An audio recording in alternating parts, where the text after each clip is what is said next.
Para sa Eat Bulaga under TVJ Facebook page na may 2.5 million followers at sa Eat Showtime na may 18 million followers. So as of 1:38 PM ay kita po natin dito na ang Eat Showtime po ay may kasalukuyang segment na especially for you. Samantalang ang Eat Bulaga naman po, sila ay Gimme 5. So dito may kita po natin ang Eat Showtime ay may 11.8 thousand viewers at ang Eat Bulaga naman po ay may 6.2 thousand live viewers. So again, as of 1:39 PM ang Eat Showtime ay may 11.8 thousand viewers at ang Eat Bulaga naman po ay may 6.1 thousand live viewers. So mapunta naman po tayo sa TV Network YouTube channel. At unahin po natin ang Eat Bulaga. Para under po yan sa TV5 Philippines na may 1.93 million subscribers.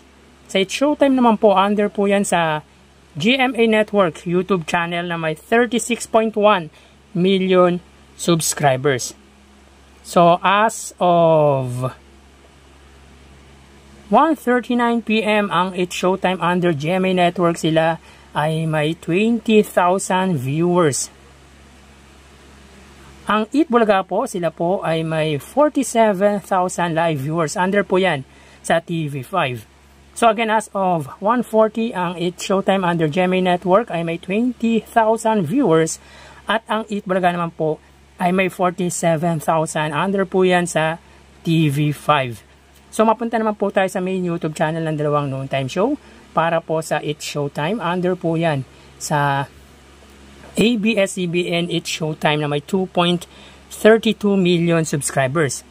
Para naman po sa Eat Bulaga under Eat Bulaga TVJ YouTube channel, ito po yung main channel ng dalawang noontime show na may 1.07 million subscribers. So as of 1:40 ang Eat Showtime ay may 88,000 viewers. So again, hindi po nakuha ng Eat Showtime ang average views nila para po sa segment na especially for you. Dahil usually ay umabot po ng 100,000 po ang viewers ng Eat Showtime sa segment ng especially for you. And take note, nandiyan pa po si Vice Ganda. Para naman po sa Eat Bulaga, sila po ay may 68,000 live viewers. So again, as of 1:41 PM ang Eat Showtime ay may 88,000 viewers at ang Eat Bulaga naman po ay may 68,000 live viewers. So bali ang total na nakuha ng dalawang noontime show ay, mga kaparokya, bago natin ibigay ang total live viewers ng dalawang noontime show ay humiling ako sa inyo na pakisubscribe ang aking YouTube channel.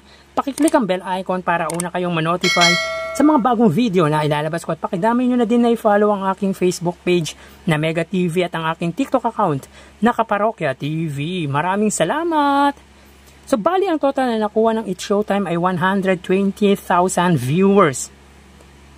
12,000 para sa kanilang Facebook Live, 20,000 para sa kanilang TV Network YouTube channel at 88,000 para sa kanilang main YouTube channel. Ang Eat Bulaga naman po ay nakakuha ng total na 121,000 viewers.